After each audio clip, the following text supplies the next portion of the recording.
नमस्कार मंडळी, तरी हा सप्त्यातला आपला दुसरा ब्लॉग.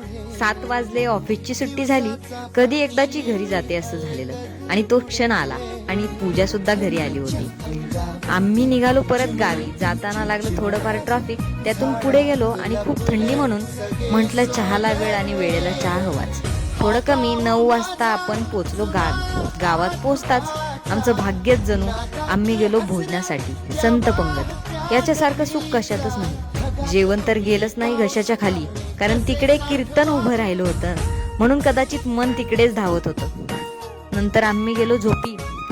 सुप्रभात. पहाटेचे वाजले 4. कडाक्याची थंडी. आम्ही सगळे चाललोय काकडा आरतीसाठी. ते म्हणतात ना, तरुण वयामध्ये परमार्थाचं वेड लागायला पुण्य लागतं बरं का. आणि हे बघा, गावातील माता भगिनी रात्री उशिरा झोपून सकाळी पहाटे काकडा आरतीचा आनंद घेतात. मी लहानपणापासून पाहत आली आहे की आमच्या गावची परंपरा, जे की सगळे लोक आनंदाने या कार्यक्रमामध्ये सहभागी होतात. मग पूजाने व मी पांडुरंगाचं व विनेकरांचं दर्शन घेतलं. या सप्ताहातील 7 दिवसांमध्ये विण्याचा पहारा करणं ही सर्वात मोठी सेवा आहे.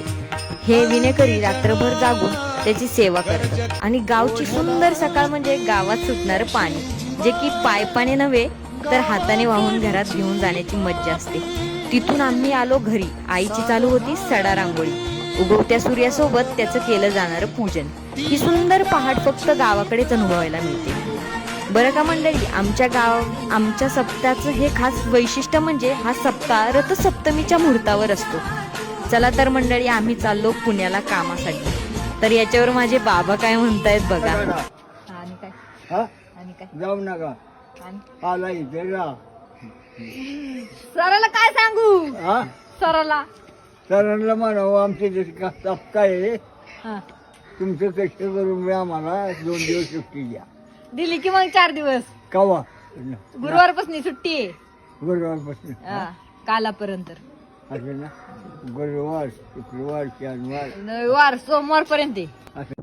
आणि हो, कमेंट मध्ये नक्की सांगा माझा ब्लॉग कसा वाटला. रामकृष्ण हरी.